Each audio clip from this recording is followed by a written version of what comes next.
Just imagine getting a call from your family member for a medical emergency and you don't know what to do. So here's a podcast for all your health insurance claims, जहां पर हम आपको guide करेंगे right from intimation of the claims to the place hospital में किन किन चीज़ों का ध्यान रखना है, क्या क्या चीज़ें नहीं करनी है.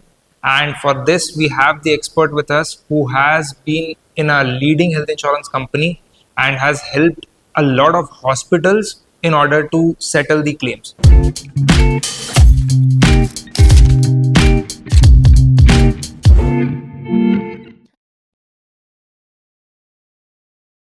मैंने देखा है कई लोगों को हेल्थ इंश्योरेंस के प्रोसेस से बहुत डर लगता है. हॉस्पिटल में जाकर करना क्या है इस बारे में डर लगता है. So that's the main agenda कि हम हॉस्पिटल का claim process in the hospital after hospital कैसा रहता है ये डिस्कस करेंगे. हमारे साथ है doctor Amit Madan. He has led India की सबसे biggest insurance company Nagpur and Vidarbha में with respect to claims.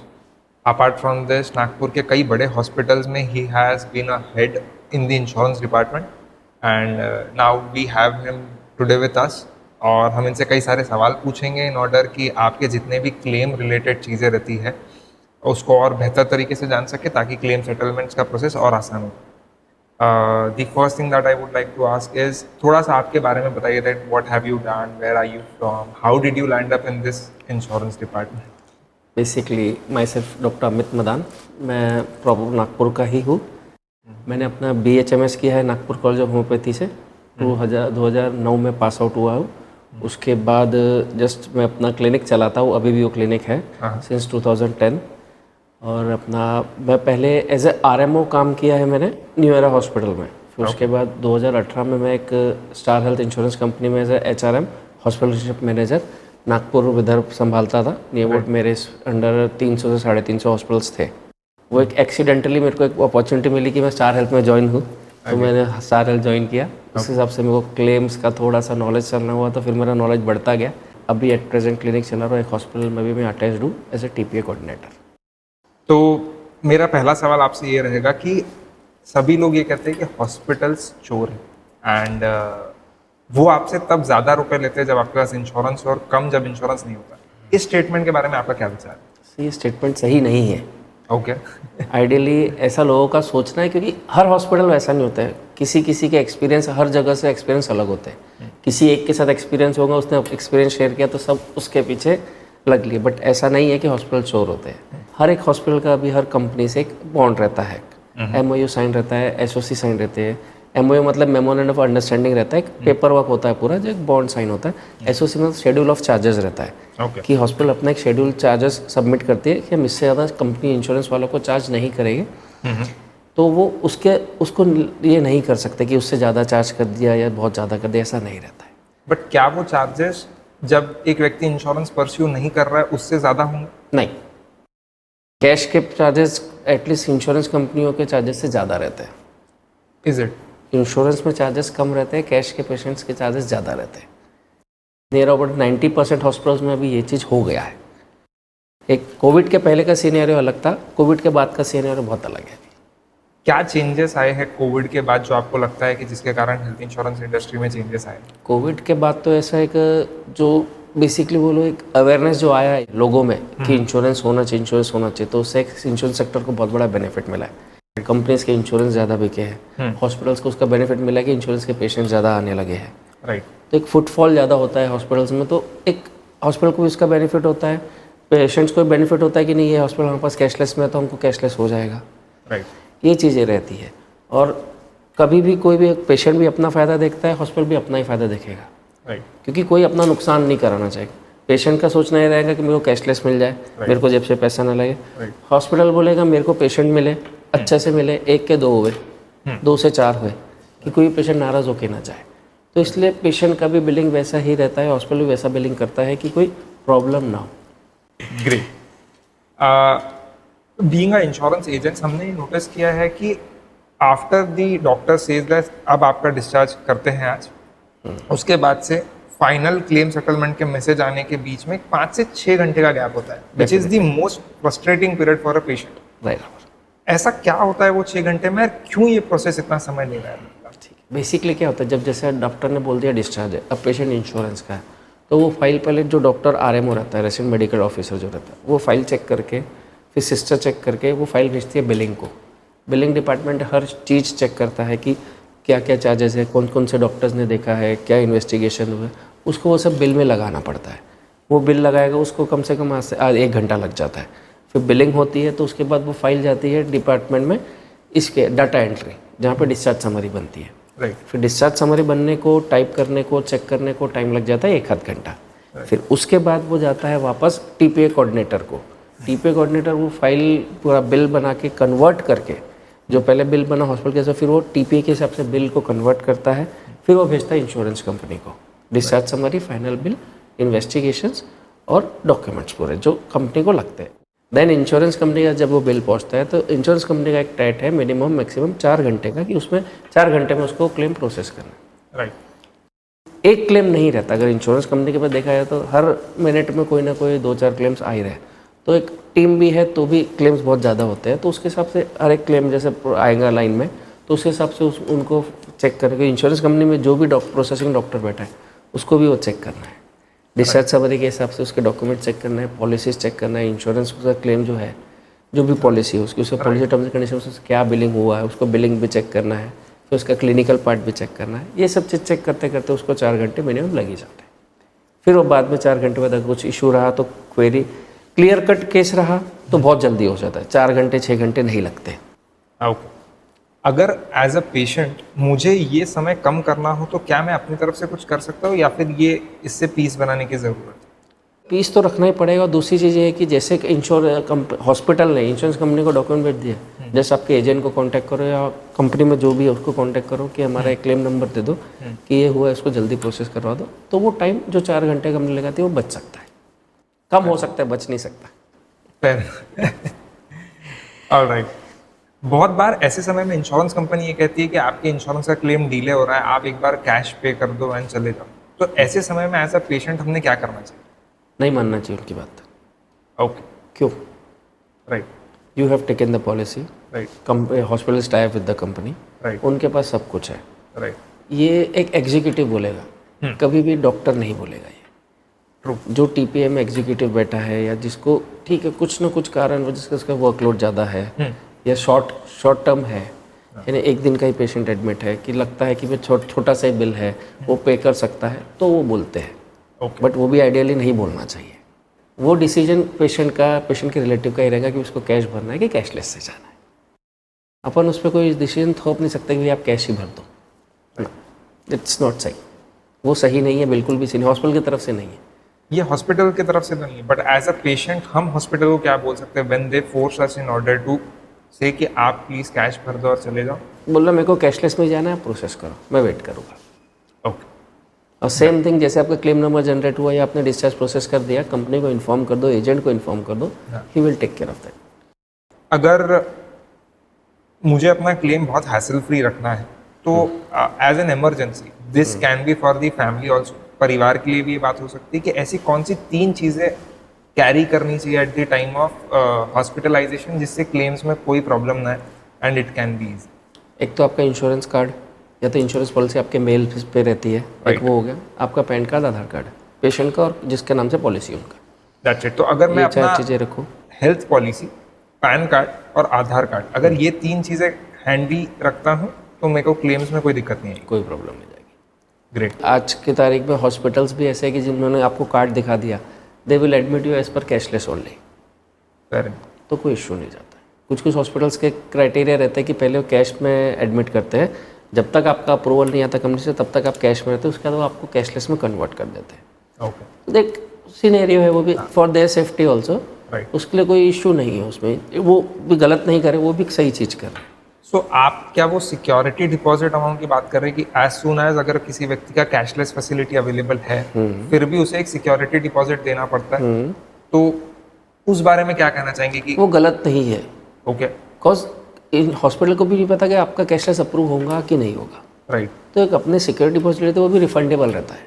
Right. अगर आपका कैशलेस अप्रूव हो गया तो वो जो अमाउंट भी फाइनल सेट है, फाइनल के टाइम जो डिस्चार्ज के टाइम रहता है वो आपको रिटर्न भी कर देते हैं। राइट तो वो फॉर सिक्योरिटी इसलिए है कि भी अगर आपका कैशलेस रिजेक्ट हुआ और आप बोले मेरे को डिस्चार्ज होना, राइट देन बहुत बार ऐसा होता है कि पेशेंट बोलता है मेरे पास पैसे ही नहीं है, तो वो हॉस्पिटल एक अपने आप को सिक्योर तो करेगा ही, वो उनका काम है, वो ज़रूरी भी है। अब आपने डॉक्टर साहब इतने सारे क्लेम्स देखे हुए, इतने सारे क्लेम सेटल किए आपने, ऐसे कौन से 3 मेजर रीजन है जिसके कारण क्लेम्स रिजेक्ट होते हैं? सबसे पहले तो incomplete information given by the patient and relatives. Okay दूसरी चीज़, कुछ चीज़ें छुपाना, उनको एक बीमारी है वो छुपा रहे हैं, लेकिन जो अभी उनको तकलीफ है वो बीमारी के कारण ही हुई है, वो हर एक को समझता है, डॉक्टर को भी समझता है, वहाँ हॉस्पिटल इंश्योरेंस कंपनी में प्रोसेसिंग डॉक्टर को भी समझता है, ओके वहाँ पे डॉक्टर्स ही बैठे हैं, राइट ठीक है। तो उनको समझता है कि ये क्यों कारण हो सकता है, और उनको समझ जाता है कि ये छुपा रहा है कुछ पेशेंट, तो उसके लिए इन्वेस्टिगेशन होता है, फिर इन्वेस्टिगेटर ऑफिसर भी आता है। हाँ मेन कारण ये रहता है कि कुछ छुपा रहा है, उसके कारण ही वो क्लेम रिजेक्ट कर रहे हैं।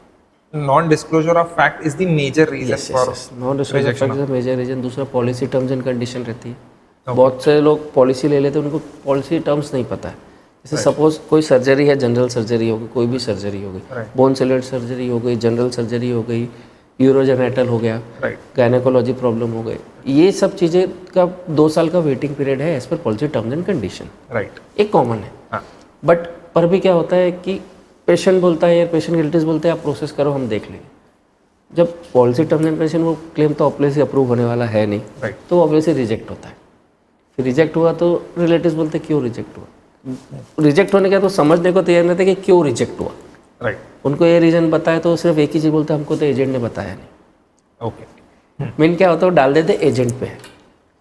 सो यहाँ पर एजेंट का क्या रोल आता है, मतलब how important is the agents role in order to tell कि इंश्योरेंस पॉलिसी कैसी होनी चाहिए या फिर क्या कवर होता है क्या? मेन रोल एजेंट का ही है। जब वो पॉलिसी देता है तो ये चीज़ें एजेंट ने बतानी चाहिए, पूरी चीज़ें, कि आप पॉलिसी ले रहे हैं, 2 साल का ये चीज़ का वेटिंग रहेगा, 2 साल ये चीज़ें कवर नहीं होंगी, और आप जनरल का एडमिट हो रहे हो 30 दिन का वेटिंग पीरियड रहेगा। राइट डे 1 कवरेज किसी चीज़ का नहीं रहता है एक्सेप्ट एक्सीडेंट। राइट सबसे पहली चीज़ ये चीज़ें एजेंट का काम बनता है कि वो इन चीज़ों को पॉलिसी देते समय क्लेरिफाई करें। राइट तो क्या होता है कि पेशेंट को भी रहता है कि नहीं, हाँ ठीक है, मेरे को 2 साल तक इसका नहीं मिलेगा, पर मैं पॉलिसी ले रहा हूँ, 30 दिन का मेरे को वेटिंग हर जनरल चीज़ का रहेगा। और वो जो 1 महीने का पीरियड है तो उसको नो क्लेम पीरियड्स बोलते हैं, राइट कि ये 1 महीने में आपको कुछ भी हुआ एक्सेप्ट एक्सीडेंट आपको क्लेम नहीं मिलेगा, क्योंकि आपकी policy terms and condition. Right और ये पहले क्लेरिफाई होता है, बहुत साइन, कस्टमर भी साइन करता है पेपर्स, उसमें सब लिखा रहता है। राइट बहुत से कस्टमर्स पढ़ते नहीं हैं तो सिर्फ पॉलिसी ले लेते हैं, बट आज की तारीख में हर बुकलेट है, छोटे छोटे जो एजेंट्स देते हैं, राइट वो पढ़ लिए तो उसमें भी आधे से ज़्यादा क्वेरी सॉल्व हो जाती है। ग्रेट। लेट्स से अब हम लोग कुछ रीएम्बर्समेंट क्लेम्स की बात करते हैं। Eight the time of reimbursement ऐसे कौन कौन से डॉक्यूमेंट्स है जो एक पेशेंट या उनके रिलेटिव्स ने ध्यान रखने की ज़रूरत है और eight the time of discharge collect कर लेना चाहिए हॉस्पिटल से? फाइनल बिल ज़रूरी है, डिस्चार्ज समरी ज़रूरी है, और पेड रिसिप्ट्स, ओके जो आपने पैसा भरा है उसकी पेड रिसिप्ट्स अलग से, सिर्फ बिल से काम नहीं होता। ओके उसकी paid receipt along with sign and stamp of the hospital, ये सब चीज़ों पे ले लेने का। ओके हर पेज पे साइन स्टैम्प लो, कोई प्रॉब्लम नहीं। आप इंश्योरेंस कंपनी ये नहीं बोलेंगे आपको कि साइन क्यों लिया हर पेज पे। अगर एक पे भी साइन लिया तो इंश्योरेंस कंपनी जरूर पूछेंगे इस पे साइन क्यों नहीं लिया। राइट तो बेटर है हर पेज पे साइन ले लो, हाँ। तो इशू नहीं जाएगा। सो अगर इसको एक नटशेल में मुझे क्लोज करना हो तो आई विल से कि डॉक्टर का प्रिस्क्रिप्शन, उसका अगर कोई रिपोर्ट कराई है तो रिपोर्ट की ओरिजिनल कॉपी, उसका बिल एंड उसका रिसिप्ट, रिसिप्ट, ये 4 चीज़ें अगर कंटिन्यूस सारे प्रोसेस के लिए फॉलो किया जाए तो क्लेम सेटलमेंट में कोई प्रॉब्लम नहीं है। बिल्कुल। और दूसरी चीज़, आपका क्लेम फॉर्म रहता है, पार्ट ए और पार्ट बी रहता है, जो पार्ट बी हॉस्पिटल भरता है और पार्ट ए एजेंट या पेशेंट भरता है। तो पार्ट बी में पूरे डॉक्यूमेंट्स का लिस्ट है, ओके 12 से 15 डॉक्यूमेंट्स की लिस्ट है। वो सब डॉक्यूमेंट्स आपके पास है तो आपका क्लेम बहुत जल्दी रीएम्बर्समेंट भी क्लियर हो जाएगा। राइट। मूविंग ऑन, हमने ये देखा है कि कई बार हॉस्पिटल के जब बिल्स सेटल होते हैं तो प्रो राटा बेसिस पे क्लेम डिडक्ट होते हैं। सो ये प्रो राटा बेसिस क्या होता है और इसके हिसाब से क्लेम डिडक्शंस क्यों होते हैं? आइडियली प्रो राटा बेसिस में सबसे पहले चीज़ आती है कि एसओसी। अगर कैशलेस का क्लेम बोला जाए तो सिर्फ शेड्यूल ऑफ चार्जेस जो एमओयू साइन रहता है, राइट प्रोसेस उसके हिसाब से ही होता है। राइट अगर हॉस्पिटल उसको वायोलेट करता है तो डिडक्शन आएगा। ओके और एक जेन्युइन डिडक्शन रहता है और कंपनी क्लियर कट लिख के भेजती है कि पैसा इसमें से कितना पेशेंट को भरना है और कितना हॉस्पिटल की लायबिलिटी। राइट ये ऐसा नहीं है कि अगर आपका 50,000 का क्लेम है, कंपनी ने 25,000 क्लास किया तो 25,000 पेशेंट को भरना है। It's not like that. हो सकता है पेशेंट को 5,000 ही भरना हो। सो ये पेशेंट को कैसे पता चलेगा कि सब डॉक्यूमेंटेड रहता है। जब अप्रूवल आता है तो उसमें हर चीज़ लिखी रहती है कि पेशेंट को कितना भरना है, हॉस्पिटल को की लायबिलिटी कितनी है और पेशेंट की लायबिलिटी कितनी है, और पेशेंट को जो पैसा भरना है वो किस चीज़ का भरना है। ओके, उस अप्रूवल कॉपी में सब लिखा रहता है। अगर you are not satisfied with the approval और या हॉस्पिटल सर्टिफाइड नहीं है तो फिर आप उसको रिकन्सिलेशन भेजो, हॉस्पिटल रिकन्सिलेशन भेजेगा उसका। आप फोर्स करो हॉस्पिटल वालों को, बोलो कि सर ऐसा है, मैं इतना अमाउंट नहीं भरूंगा, आप रिकन्सिलेशन भेजो, मैं हॉस्पिटल कंपनी से बात करता हूँ। Okay. So also room rent एक बहुत इंपॉर्टेंट रोल प्ले करता है। जैसे अगर हमने देखा है कि कई बार ऐसा होता है कि किसी के पॉलिसी में रूम रेंट अप्रूव्ड है फॉर लेट्स से 5,000, बट अगर वो 10,000 वाले या 7,000 वाले रूम में चले जाते हैं तो उसके बेसिस पे सारे इस पर प्रोपोर्शनल डिडक्शन आता है। वो प्रोपोर्शनल डिडक्शन क्या होता है एंड उसको अवॉइड करने के लिए एज अ कस्टमर और एज अ पेशेंट हम क्या कर सकते हैं? सबसे पहले चीज़ तो जो रूम रेंट है वो ऐसा रहता है कि 1% of the some insured. Okay, अगर पेशेंट का 5 लाख का पॉलिसी है तो उसको 5,000 का रूम अलॉट है, 10 लाख का पॉलिसी है तो 10,000 का, ओके, अगर 2 लाख का पॉलिसी है तो 2,000 का रूम। ओके, ये एक 1% सम इंश्योर्ड, ये गाइडलाइंस है IRDAI की और हर कंपनी को फॉलो करनी पड़ती है। राइट। आजकल की बहुत सी पॉलिसी में ऐसा रहता है कि अगर उसका 3 लाख का पॉलिसी भी है तो आपको सिंगल AC रूम अलाउड रहता है। राइट। वो पॉलिसी में वो सब लिखा रहता है। ओके। अगर उसके हिसाब से आप प्रोसेस करो तो कोई प्रोपोर्शनल रिडक्शन नहीं आएगा। Right. बट पेशेंट की डिमांड रहती है कि नहीं, मेरे को ट्विन शेयरिंग में नहीं रहना, अलॉट ट्विन है लेकिन मेरे को सिंगल में रहना है, तो उसका जो डिफरेंस है Right. वो पेशेंट को ही पे करना पड़ता है। Right. और ये हॉस्पिटल उसको एडमिट करने के पहले समझा देता है Great. कि आपका इतना है, आपका as per policy terms and condition आपका अलॉटमेंट ट्विन का है, बट आप सिंगल रह रहे तो प्रोपोर्शनल रिडक्शन हर जगह आएगा। ओके, सर्जरी में आएगा, रूम रेंट में आएगा, इन्वेस्टिगेशंस में आएगा, डॉक्टर्स कंसल्टेशन में आएगा, सब जगह आएगा। ओके, वो एक पेशेंट डिमांड रहती है, इसीलिए आता है। राइट। अगर पेशेंट सेटिस्फाइड है कि नहीं मेरे को ट्विन शेयरिंग होना, तो ये प्रोपोर्शनल रिडक्शन आएगा ही नहीं। ओके। और कुछ इशू क्वेरी होएगी ही नहीं। ओके, ये आइडियली होल एंड सोल रहता है, डिपेंड इसके ऊपर, पेशेंट के ऊपर। इतना है कि अगर हॉस्पिटल के पास समझो एलिजिबिलिटी ट्विन शेयरिंग की है, बट हॉस्पिटल फुल है, हॉस्पिटल के एलिजिबिलिटी ट्विन शेयरिंग खाली नहीं है, राइट, तब उसमें हॉस्पिटल आपको सिंगल रूम देगा, राइट, बिलिंग ट्विन शेयरिंग की करेगा। ओके। हॉस्पिटल इतना आपको सपोर्ट करता है। अगर लेट्स से कोई व्यक्ति एक बड़े हॉस्पिटल में आ गया और वहाँ पर वो ऑलरेडी कई टेस्ट कई अलग जगह से करवा कर आया, तो क्या वो जो जितनी टेस्ट उन्होंने उस हॉस्पिटल में आने के पहले कराई है, क्या वो हॉस्पिटलाइजेशन में कवर हो जाएगी? नहीं, हॉस्पिटलाइजेशन में नहीं, प्री एंड पोस्ट रीएम्बर्समेंट में हो जाएगा। अच्छा, उसको रीएम्बर्समेंट के लिए डालना पड़ेगा। सो जो भी टेस्ट हॉस्पिटलाइजेशन के 1 महीना पहले राइट, जो भी टेस्ट हुई वो, और हॉस्पिटलाइजेशन के 90 डेज के बाद तक का। सो जो भी पॉलिसी टर्म्स एंड कंडीशन के हिसाब से उनका प्री एंड पोस्ट का डेज होगा, वो सिर्फ रीएम्बर्समेंट में ही हो सकता है। वो सारी फाइल हॉस्पिटलाइजेशन ऑलरेडी वो पे कर चुका है, अब हॉस्पिटल को कैशलेस में कैसे डालेगा? अगर सपोज आज 8 तारीख है, 7 तारीख को उसने टेस्ट करवाया, तो वो 8 तारीख को हॉस्पिटल एडमिट हो रहा है, तो 8 तारीख को 7 तारीख क्लेम करेंगे ना? कैसे करेगा? राइट, ना हॉस्पिटल क्लेम करेगा, बिकॉज हॉस्पिटल का कैशलेस चालू होगा 8 तारीख से, 7 तारीख से नहीं। राइट, तो 8 तारीख के पहले के जो भी इन्वेस्टिगेशन रहेगा वो उसको रीएम्बर्समेंट डालना पड़ेगा प्री एंड पोस्ट वाले में। ग्रेट। सेम थिंग है कि एडमिशन डिस्चार्ज होने के बाद जो वो मेडिसिन लेता है, डिस्चार्ज मेडिसिन जो कवर नहीं होती इंश्योरेंस में, राइट, कैशलेस में, तो उसका अमाउंट वो पैसा भरेगा। उसके बाद अगर 5 दिन बाद फॉलोअप में आया तो कुछ टेस्ट करवाया, कुछ मेडिसिन ले रहा है, तो उसका ऐसा लेके जो पोस्ट हॉस्पिटलाइजेशन के डेज है एज टर्म्स, उसमें वो पूरा उसको रीएम्बर्समेंट करना पड़ता है, अमाउंट आ जाता है उसका। ओके, बस उसमें कैल्शियम्स, विटामिन्स, जो सपोर्टिव ट्रीटमेंट है उसका पैसा कंपनी नहीं देती है, क्योंकि it is not included in policy. Alright. जैसे अब ये तो बात हो गई जहाँ पर सर्जिकल क्लेम्स आ रहे हो या फिर जहाँ पर एक्सीडेंटल क्लेम्स आ रहे हो कि हॉस्पिटलाइजेशन एक अंतराल में खत्म हो। कुछ बीमारियां जैसे कि कैंसर, इसमें ऐसा होता है कि अपार्ट फ्रॉम एक hospitalisation back to back chemotherapy के सेशंस होते हैं या फिर रेडियोथेरेपी के सेशंस होते हैं, तो ऐसे समय में क्लेम्स क्या कैशलेस प्रोसेस होते हैं तो कैसे होते हैं, और इन केस नहीं तो फिर क्या ऑप्शन रहते हैं? कहीं ऐसे 2 सीनियर्स, एक तो कैंसर के पेशेंट्स को जो कीमोथेरेपी और रेडियोथेरेपी लगती है, दूसरा किडनी के पेशेंट जिनको डायलिसिस लगता है। राइट, ये 2 चीज़ें ऐसी है कि हॉस्पिटल, जैसे पता है अपने कैंसर पेशेंट्स को कीमोथेरेपी कंटिन्यू लगना है, तो हॉस्पिटल एक क्लेम जनरेट करता है फॉर 1 मंथ 1 महीने में उसको जितने कीमोथेरेपी गए हैं उसका वो एक साथ बिल कंपनी को भेजता है। ओके पहले स्टार्टिंग में जब जैसे अगर सपोज 1 तारीख को उसका 2 तारीख को कीमोथेरेपी, तो वो 1 या 2 तारीख को क्लेम जनरेट करेगा for chemotherapy for 1 month. Okay 1 महीने में अगर उसकी 10 साइकिल हो गई कीमोथेरेपी की, तो 10 साइकिल एक साथ बिल के कंपनी को 1 महीने के आखिरी में बिल भेजेगा पूरा एक कीमोथेरेपी का, वो कंपनी उसको अप्रूव कर देगी। सेम डायलिसिस का है, हर डायलिसिस की सेटिंग जैसे हफ्ते में वीकली 2 डायलिसिस हो रहे हैं, तो हर हफ्ते में 2 क्लेम जनरेट नहीं करेगा हॉस्पिटल। ओके 1 मंथ में 1 क्लेम जनरेट करेगा, पहले दिन क्लेम जनरेट कर दिया, पूरा मंथ में जितनी साइकिल्स होंगे 8 साइकिल 10 साइकिल जो भी होगी उन सबके साइकिल का एक साथ end of the month company को भेजे, कंपनी उसका अप्रूवल दे देती है।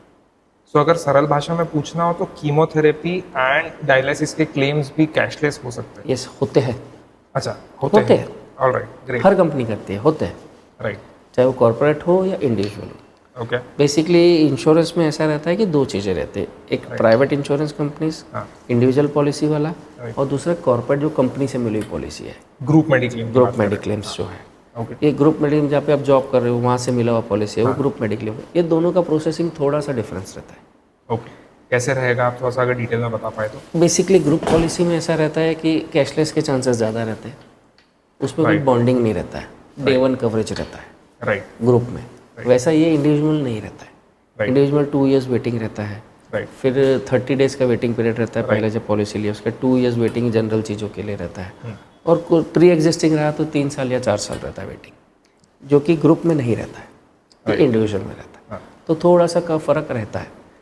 और ये गाइडेंस जो है हॉस्पिटल में जो बैठा हुआ बंदा है आपके सामने टीपी कोऑर्डिनेटर, वो आपको दे देता है कि ग्रुप पॉलिसी है तो कुछ इशू नहीं, इंडिविजुअल है तो क्या क्या इशू आ सकते हैं।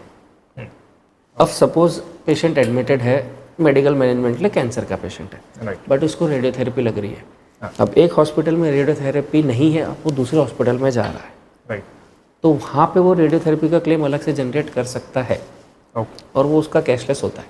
वो भी कैशलेस पॉसिबल है? यस।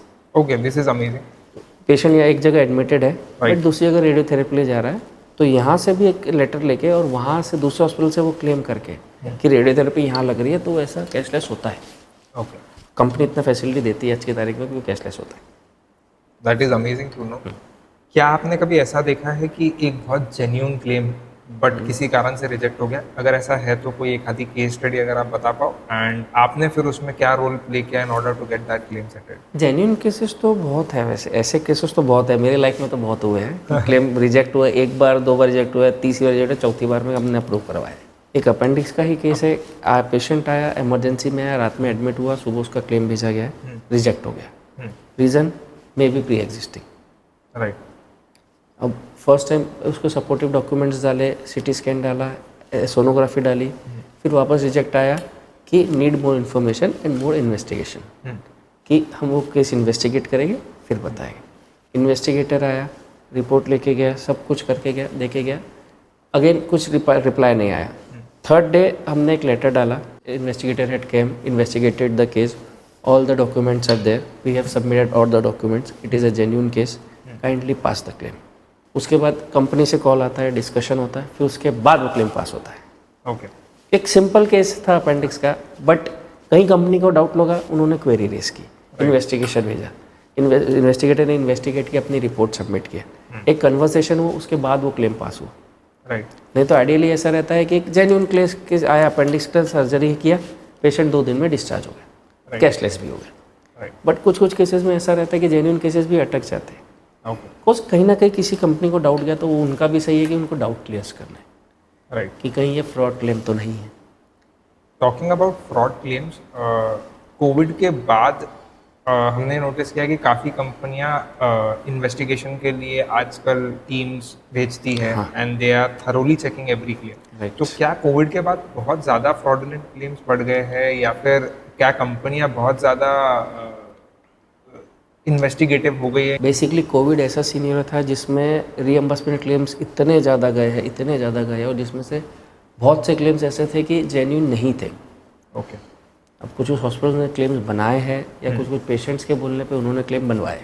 राइट कहीं ना कहीं कुछ ना कुछ आ जाता है कि भैया बट, और राइट इसलिए ऐसा हुआ है कि बहुत बार बहुत सारे जो रीएम्बर्समेंट क्लेम्स थे बहुत फ्रॉड थे, कुछ बहुत से फ्रॉड्स थे, और कंपनी को फ्रॉड्स पकड़ में आए, इसलिए वो अलर्ट हो गई है। अब कंपनी का एक थिंकिंग है कि अगर कोविड वाले क्लेम्स फ्रॉड हो सकते हैं, ये जो है ये क्यों नहीं फ्रॉड हो सकते। राइट।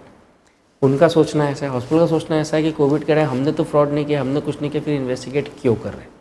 राइट। एक थिंकिंग है, सोच का नज़रिया है बस कि हॉस्पिटल ऐसा सोच रहा है और वो पेशेंट दूध का ऐसा जला सोच रहा छाछ भी है। फूक-फूक कर पीता है वाला scenario हो डेफिनेटली गया। वही चीज़ है, क्योंकि हुआ है ऐसा, कोविड के टाइम बहुत ऐसा हुआ है। और कोविड के बाद जो अलर्टनेस आया है लोगों में इंश्योरेंस का, वो भी बहुत बड़ा है। इंश्योरेंस सेक्टर में पॉलिसियाँ बहुत बिकी है, पेशेंट्स ने, लोगों ने पॉलिसियाँ बहुत ली है। उसके बाद एक अवेयरनेस जो जागा है, उसके बाद बहुत आज की तारीख में हॉस्पिटल में कम से कम 50 to 60% क्लेम्स बोले तो TPA इंश्योरेंस के क्लेम्स हैं, राइट। कैशलेस क्लेम्स होते हैं। अब एक वो मार्केट भी तो बड़ा है, तो हॉस्पिटल उस सबसे भी सोचता है राइट। बट ऐसा नहीं बोल सकते कि हर हॉस्पिटल फ्लॉट कर रहा है। राइट। All right. तो आई गेस हमारे पास जितने सवाल थे आपने उसको बहुत सिंपल तरीके से और बहुत आसान तरीके से उसको समझाया। अगर आपको ये पॉडकास्ट पसंद आया हो तो उनके साथ शेयर कीजिए जिनको इसकी ज़रूरत हो, और अगर आपकी कोई भी स्पेसिफिक क्वेश्चंस हो तो आप प्लीज़ उसे कमेंट कीजिए and we'll try to answer it in the best possible way.